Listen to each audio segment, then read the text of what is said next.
Hi, Hello. Happy Wednesday. Wednesday.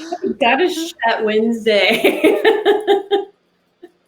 How are you Is today? it, is it really what, it's funny because we have these Wednesday chats, so that's kind of how I know what day of the week it is.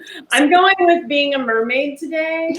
Oh, I love that. I'm a peacock. Woo woo.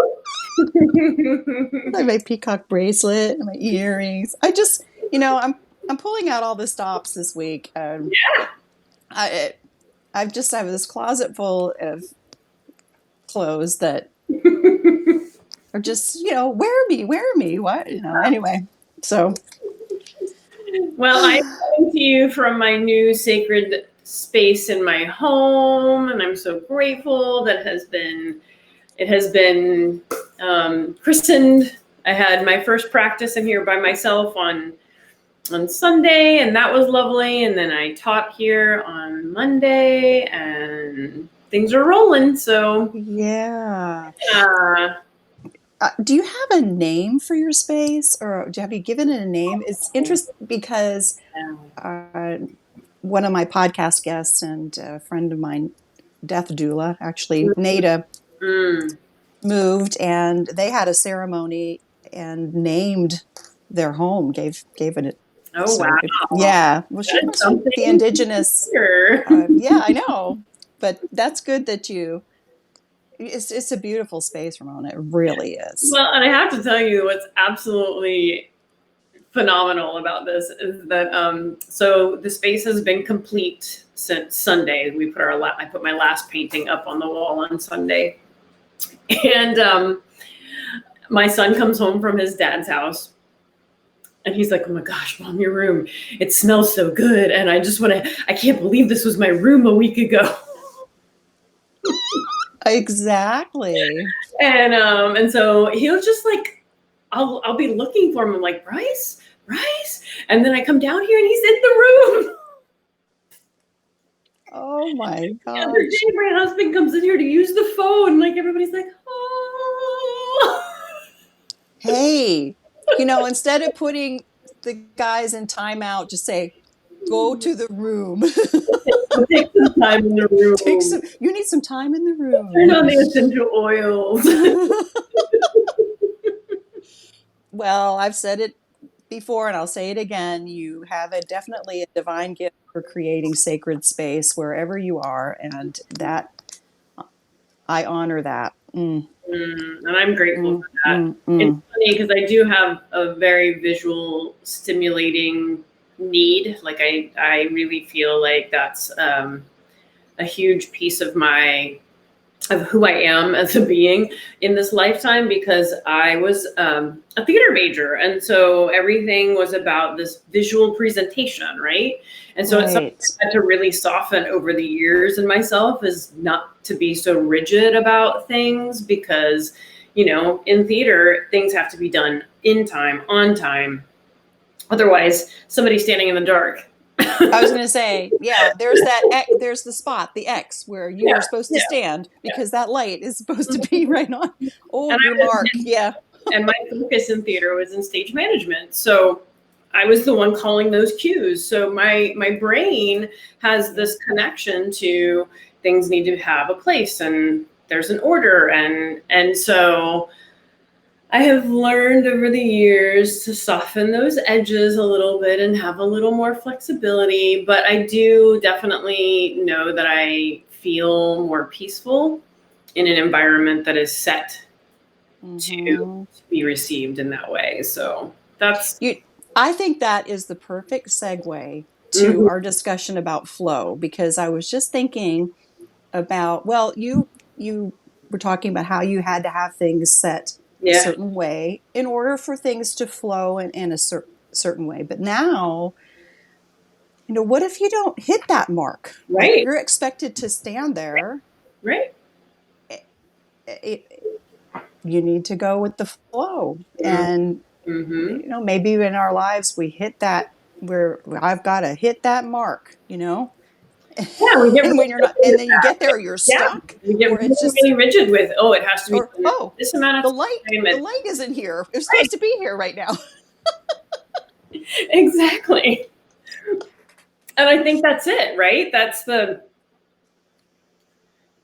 lesson of our goddess this week, Rhea, is to flow, is to honor um, when we're in flow, and when we're not, to honor that as well, like to understand that it's not, when I was reading her message before creating the post for this week, it was talking about, there was a particular sentence that said, we're not always in flow, right? We're not always in the flow.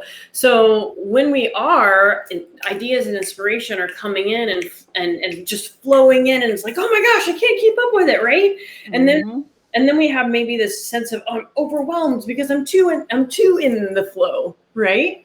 Right. So it's about finding that balance of understanding that sometimes we need that flow to come in, but then we need to bring it down, right? Bring it down into the earth, bring it down into our lives, and actualize it. I'm imagining like this waterfall, just all this energy, but Mm-hmm. then it lands in a pool Right. that's kind of serene and still. So, Because once it comes in and hits that pool, it's no longer voracious. It is finding, it ripples out, right? mhm, Because mhm, the flow is still coming in, but the pond water, or the basin mhm, starts mhm. to ripple out, and then it may have some flows that are a little more aggressive at different times on the river. But Yeah. yeah, so I think that I would love for us to talk about our our use of Rhea's message of flow, and how we found our way here, because it Mhm. was absolutely 100% divine flow that we were experiencing when we began this journey, when we had our first Mhm. opportunity. Yeah. I came out to your place. It was the first time I'd been, no, it was the second time I'd been out to you, but I came and I stayed with you, and with the intention of talking. It's like, let's just talk. Let's just see what Mhm. ideas we have, Mhm. and Yeah. what we might want to do with those ideas, right? Exactly. Exactly. It was beautiful. And there's really no better place to get in the flow than near water. And Mm-hmm. we got the ocean right here and all of that energy. And I remember you saying that you weren't not necessarily stuck, but you had some ideas and you weren't really sure how to go about it. Or we had a talk about conscious collaboration Mm-hmm. before that. And so it was just kind of intuitive that we would meet here. And just what did we do? We sat out, I think, on the beach, or you had, and you came back. And just started writing ideas down.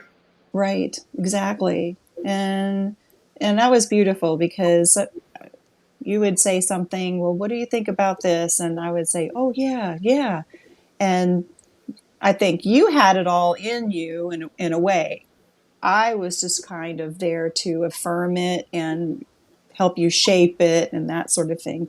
And I mean, it was beautiful. And maybe if there was a block to the flow, I was there to maybe, Mm. okay, I'm going to move this rock over here so we can go around it.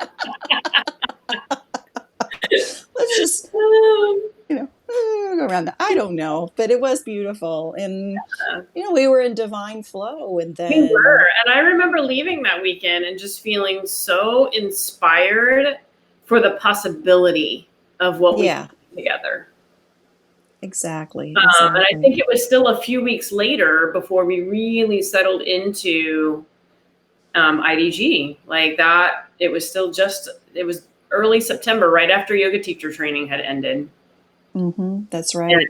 um, and then, and then the name found its way, and it just started to really evolve from there. I think actually what we had walked away with from that weekend wasn't even the vision that we're working within now. It was actually just, okay, we want to have some events. We want to collectively work together to create new moon gatherings, right? To have some retreats, to have some workshops. And so to see where we are now, almost a year later, that's what I love so much about this journey is watching ourselves reflect back, right? So when we reflect back to where we began and where we are now, and the process of it, it affirms all the things that we teach, which is set intention, see it, believe it, honor it, and let it flow. Like, don't control it. Let it have room to manifest in its own shape. Because if you try to control it, I mean, this doesn't feel very good. Like, even in my body, I'm like, oh, I'm really tight and I'm holding on really tight. And flow just feels, light and airy, and it moves. And whether it's flowing with the air or flowing with water, both of those elements have different aspects of flow. For me as an air sign, it's just like, okay, I'm gonna pick up this item. So it's a feather, right? The feather's getting pulled up into the air and moving with the wind, and that's a flow. And then you have water, which you are a water sign, and that has very specific flow because of the fluidity, right? Being fluid, having that element of water. So learning to be in the flow is all about letting go of your expectations. Yeah, that's exactly what I posted, I think, yesterday. And really leaning into alignment. I've been talking about that word a lot over the last few months because that truly is what I sense I'm being asked to really observe this year is alignment. And I can tell you from January 1st, Spirit was saying, you will operate from a place of alignment, not this ego mind saying, well, this is what I'm going to do next. And the more that I step back and the more that I listen and the more that I honor, the easier it is to invite Spirit to offer me the inspiration to move with. Well, when you work a lot with energy, and as you know, you have to have alignment truly for that energy to really flow. Yeah. We're not always in that state, like you said, right? And that's okay. Just be aware of it and work to realign. And the reality is that if we were always in this flow, in that, it would become overwhelming because we'd be like, I have all of these ideas and inspiration coming in, but I have no idea how to move the world. And I will tell you that that's been one of my struggles throughout my lifetime of this work is getting to that space of honoring the pause, really honoring the pause. Like, we want to be inspired all of the time because that feels good. But if you're inspired all of the time, then there's possibility that you become overstimulated and then you shut down. So how about we find a way to honor that balance of inspiration and action? Right. And do you think also, kind of in the pause, if your energy seems to be stuck in a certain area, it's not maybe really stuck. It maybe your heart center needs a little Mm-hmm. awareness, and that maybe that just the energy is just Yeah. stopping there, kind of Yep. making you aware, It, or your root or wherever it is that. yeah. It's what I reference to as the gifts. So what are the gifts of this experience? What am I being gifted the opportunity to expand and grow and evolve into um, more and more every day, right? Mm-hmm. And Exactly. that's truly, truly an important part of the journey. So I would love to hear from you, your experiences with the divine flow and how you are working with it within the Beach Speaks. Yeah. As many of you know, I started a podcast called The Beach Speaks about a year ago, a little over a year ago. And it's had its ebbs and flows. I took a divine pause in the beginning of the year to kind of reset, and I wanted it to be a natural emanation of what I was becoming.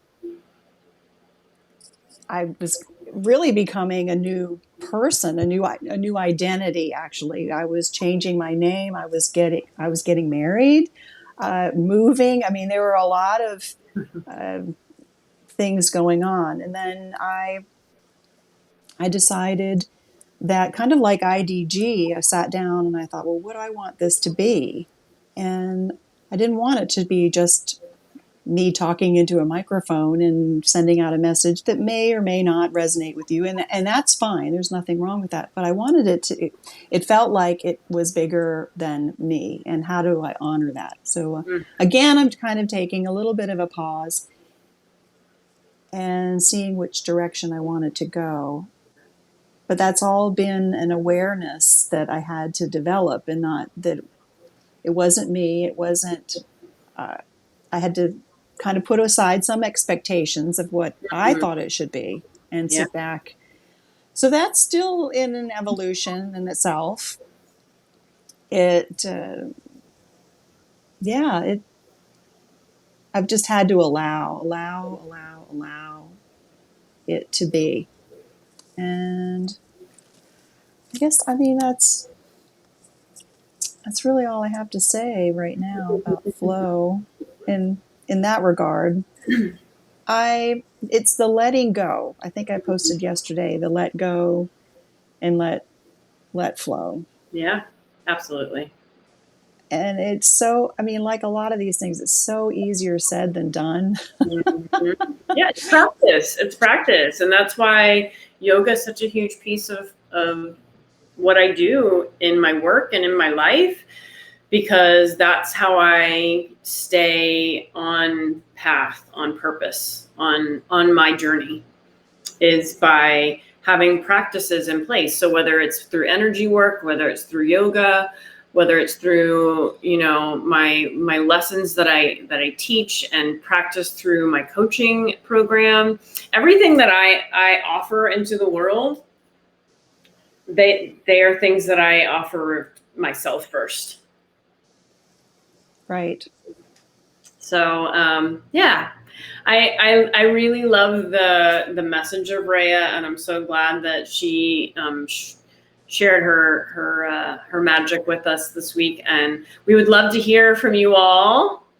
There Um, she is. yeah, any of your thoughts on divine flow and working with divine flow and ideas and inspiration, and how you lean into that. Do you allow yourself to go with the flow, or do you feel this need to push things? And how might you be able to invoke Rhea's energy into your life to help you Mm-hmm. honor that? Especially coming out of this divine pause. Yeah.